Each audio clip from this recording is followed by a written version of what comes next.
تہجد کے وقت یہ وہ دعا ہے جو کبھی رد نہیں کی جاتی. کسی انسان کو اگر کوئی چیز شدت سے چاہیے نا اور وہ تہجد پہ اٹھ کے اس کے لیے دعا نہیں مانگ رہا، مطلب وہ سچا نہیں ہے اپنے پیار محبت میں اس چیز کے لیے. تو تہجد کے ٹائم دعا جو ہے نا، وہ کہتے ہیں کہ دعا ایٹ تہجد time never Mrs its target, never Mrs its target. ٹھیک ہے، کیونکہ اللہ سبحانہ تعالیٰ آج ہی کہ میں نے حدیث پڑھی اس پہ تھا کہ اللہ سبحانہ تعالیٰ تہجد کے ٹائم میں اپنے ہاتھوں کو پھیلاتے ہیں اور کہتے ہیں کہ جس نے دن میں تو گناہ کیے وہ رات کو بخشوا لے، اور جو رات والے گناہ گار ہیں ان کے دل میں اپنے ہاتھوں کو پھیلاتے ہیں کہ جو رات کو گناہ کر کے وہ دن میں بخشوا لے. اور یہ ہوتا رہے گا جب تک سورج مغرب سے طلوع نہیں ہوگا. تو ہمارے پاس ٹائم ہی ٹائم ہے. جب تک یہ سانس آ جا رہی ہے نا، توبہ کے دروازے کھلے ہیں، لیکن جب غرغرہ تک پہنچے نا، جب روح یہاں پہنچی، پھر کچھ نہیں ہوگا، پھر چانس ختم ہو جائے گا. اسی طرح سے رات کو انسان کی جب آنکھ کھلے، اور یہ کس کے لیے ہے کہ جب انسان کیا کرتا ہے، وضو کر کے اور رات کے اذکار کر کے سویا، تو اس کی جب بھی رات کو آنکھ کھولے وہ جو دعا کرے گا وہ قبول کی جائے گا. ہماری کتنی دفعہ آنکھ کھلتی ہے رات کو اور ہم دعا نہیں کرتے، بس آنکھ دیکھا، ٹائم دیکھا، کروٹ بدلی اور دعا ڈز. تو کوشش کریں وضو کر کے اور اذکار کر کے سوئیں جو رات کے اذکار ہیں، اور پھر جب بھی آنکھ کھولے اللہ تعالیٰ اس ٹائم دعا قبول کرتا ہے. وہ کون سی سچویشن ہے جہاں پہ دعا قبول ہوتی ہے؟ نمبر 1 سجدہ. انسان اللہ تعالیٰ کے سب سے قریب سجدے کی حالت میں ہوتا ہے، تو اسے چاہیے کہ کثرت سے دعا مانگے. اور ہم لوگ بس 3 دفعہ سبحان ربی الاعلیٰ پڑھ کے اٹھ جاتے ہیں، یا 5 دفعہ پڑھ لی، یا جس کو بہت ہی ایمان تازہ ہے اس کو 7 دفعہ پڑھ لی. سبحان اللہ، جو دعا مانگنی ہے مانگے، عربی میں ہو، جو دعا مانگنی ہے مانگے. اپنے بیٹے کے نام لے کے اپنے رزق کے لیے مانگے، جو دعا مانگنی ہو مانگے. یہ جائز ہے اسلام میں، اور فرض نماز میں ہو، نفل نماز ہے. اللہ کے میں کتنی دعائیں مانگی یار سجدے میں. اللہم لک سجدت وبک آمنت ولک اسلمت سجد وجہ الذی خلق وصور، ساری دعائیں مانگی. پھر اللہم انی اسألک برضاک من سخطک وبمعافاتک من غضبک واعوذ بک منک لا احصی ثناء علیک انت کما اثنیت علی نفسک. یہ دعا کثرت سے دعائیں مانگے رکھے ہوئے ہیں. ہمیں تو صرف 1 یا 2 دعائیں یا میکسیمم 3 دعائیں آتی ہیں. اکثر لوگوں سے سبحان ربی اللہ آتی ہے اور اسی پہ کام چلا رہے ہیں. لا حول ولا قوت الا باللہ. تو اس کو کثرت سے مانگا. اسی طرح سے دعا بٹوین آذان اور اقامہ، اذان اور اقامت کے درمیان جو دعا کی جاتی ہے وہ بھی قبول ہوتی ہے 100%. اس میں کوئی شک نہیں ہے. یہ میں وہ بتا رہا ہوں باتیں، اگر میں آپ کو حدیث پڑھوں نا آپ کہنے لگیں گے وہ رد ہی نہیں کی جاتی. اتنا کانفیڈنس سے کہا. مسئلہ کہ ہمارے اندر کانفیڈنس نہیں ہے. ہم کہتے ہیں نہیں یار پتہ نہیں لگ رہی نا، ایگزیجریٹ ہو رہا ہے. سبحان اللہ، صحابہ نے دنیا میں چینج کیسے لائے؟ دعاؤں کے ذریعے لائے اور محنت کے ذریعے لائے. ہم لوگ آج ذلیل ہو رہے ہیں، نہ دعائیں کرتے ہیں نہ کچھ کرتے ہیں.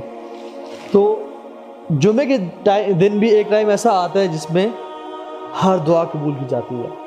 اور کچھ مفسرین نے بتایا کہ وہ عصر سے مغرب کے ٹائم ہے، لیکن حدیث میں مینشن ہے کہ جنرلی جمعے کے دن ایک ایسا وقت ہے جس میں دعائیں قبول کی جاتی ہیں. ٹھیک ہے، اور تو اس میں ہمیں دعا کرنی چاہیے. عرفات کے دن دعائیں قبول کی جاتی ہیں. جہاد کے میدان میں جو شخص جہاد پہ گیا ہوا ہے دعائیں قبول کی جاتی ہیں. بارش کے ٹائم، اس سے کل پرسوں بارش ہو رہی تھی، ہم لوگ سٹوریز پہ اپڈیٹ کر رہتے ہیں اور دعائیں نہیں کرتے. تو دعا کریں اس ٹائم. مطلب کون سا انسان ہے اس کو کچھ نہیں چاہیے؟ کوئی ہاتھ کھڑا کرے مجھے کچھ نہیں چاہیے اللہ سے، کوئی بھی نہیں ہے یار ہم میں سے. ہم سب محتاج ہیں، ہم سب فقیر ہیں، ہم سب کی بہت ساری خواہشات ہیں ہمیں چاہیے، لیکن ہم دعا نہیں مانگتے، ہم مانگتے نہیں ہیں. کہتے ہیں you not get it if you not ask for it. تو ask for it انشاءاللہ. ٹھیک ہے. after the end of فرض صلاح، نماز کے اختتام پہ. اچھا، اس میں علماء کی 2 رائے ہیں، اور زیادہ جو اوتھینٹک رائے ہے وہ یہ ہے کہ نماز کے اختتام پہ سلام سے پہلے، سلام پھیرنے سے پہلے کا جو ٹائم ہے نا، جس میں آپ نے التحیۃ للہ اور درود پڑھ لیا اور پوری نماز اپنے اللہ تعالیٰ کے لیے پڑھی، اور التحیۃ تو کیا اللہ کی حمد و ثنا ہے، اور درود کیا اللہ کی درود ہے، آپ نے حمد بھی کر لی، درود بھی پڑھ لیا. اب دس از دا ٹائم کہ اللہ تعالیٰ آپ سے راضی ہیں اور دعا قبول کریں گے اس میں، کیونکہ آپ نے اللہ تعالیٰ کے سامنے سجدے کیے، اللہ کی حمد و ثنا ساری نماز میں بیان کی. عربی میں شیخ نماز کے بیچ میں جو پڑھا جائے گا وہ عربی میں پڑھا جائے گا. اس میں اختلاف علماء, کچھ علماء کہتے ہیں نفل نماز میں سجدے میں اردو میں پڑھ سکتے ہیں, لیکن زیادہ بہتر اوپینین یہ ہے کہ عربی میں ہی پڑھنی چاہیے. ٹھیک ہے, تو یہ ہے. عربی میں دعائیں آسان ہیں, انسان سیکھ لے, ترجمہ سیکھ لے, اور بہت جامع دعائیں بھی ہیں. ٹھیک ہے, اللہم انی اسألک من فضلک, یہ دعا بندہ کر لے.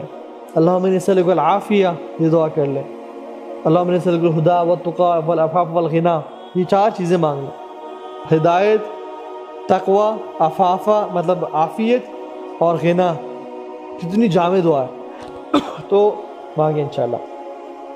اور دوسری جو اس پہ اوپینین ہے وہ یہ کہ نماز کے بعد جب انسان سلام پھیر لیتا ہے اور جو نماز کے بعد کے مصنون اذکار ہیں وہ کر لیتا ہے, اب اس کو چاہیے کہ دعا مانگے اپنی.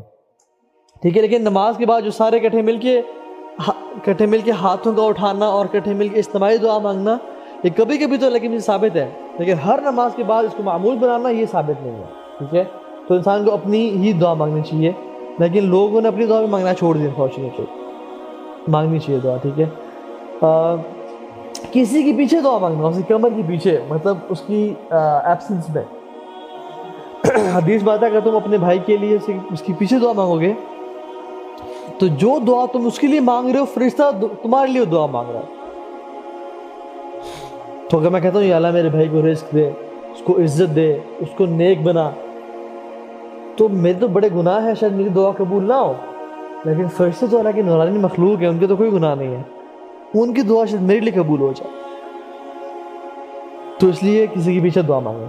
زمزم پیتے وقت الماء زمزم لمن لم شرب لها, کہ زمزم اسی کے لیے جس کے لیے پیا جائے. فار ایگزامپل مطلب کہ حدیث کا کہ جب زمزم پیے تو جو دعا مانگیں اور وہ اللہ تعالیٰ قبول کرتا ہے.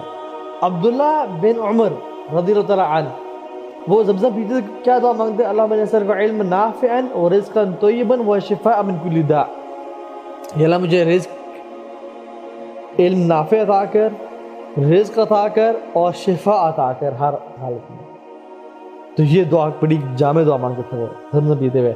اسی طرح سے ملتزم پہ بھی دعائیں مانگی جاتی ہیں. دعا کی جو ایکسیپٹنس ہے نا وہ کس طرح سے ہوتی ہے, یا تو دعا قبول ہو جاتی ہے, ہو جاتی ہے, یا پھر دعا جو ہے آنے والی آفت کو ٹال دیتی ہے. ایک نے دعا مانگ رہے کہتے ہیں یار میری دعا قبول ہی نہیں ہوتی. اس کو کیا پتا کہ اس پہ جو آفت آنے والی تھی, اس کا جو آج صبح ایکسیڈنٹ ہونا تھا اللہ نے اس سے بچا لیا, اس کی آج جو ٹانگ ٹوٹنی تھی اللہ نے اس کو بچا لیا اس دعا کے بدلے. اس کا آج جو بچہ گرنا تھا, اس کو خدا نخواستہ کوئی چوٹ لگنی تھی, اللہ نے اس کو بچا لیا اس دعا کے بدلے. لیکن انسان بڑا خلق الانسان عجولا, بڑا جلد باز پیدا کیا گیا. تو اللہ تعالیٰ یا دعا قبول کر لیتے ہیں یا پھر اس کی وجہ سے آنے والی آفت کو ٹال دیتے ہیں. اگر وہ بھی نہ ہو تو کیا کرتے ہیں, قیامت کے دن بہترین بڑے بڑے اجر اور ریوارڈز دیتے ہیں. قیامت کے دن کچھ لوگ آئیں گے اور اللہ تعالیٰ ان کو ان کے اجر دے دیں گے اور کہیں گے کہ جو پہاڑوں جتنے بڑے اجر ہیں نا یہ بھی تمہارے ہیں. یا اللہ, ایک نیکی کو بندہ ترس رہا ہوگا جس دن, یا اللہ اتنا بڑا ریوارڈ میں نے تو لے لیا. میں کیا میرے بندے جو تیری دعائیں قبول نہیں ہوئی تھیں دنیا میں, یہ ان کا اجر ہے. تو وہ وش کرے کاش یا اللہ میری کوئی بھی دعا قبول نہ ہوتی دنیا میں اور مجھے آج سب کچھ مل جاتا ہے. تو دعا کبھی ضائع نہیں ہوتی, یا مل جائے گی دعا یا قبول ہو جائے گی. ٹھیک ہے, یا کیا ہوگی بلا ٹال دے گی, یا آخرت میں اس کا اجر مل جائے گا. ٹھیک ہے.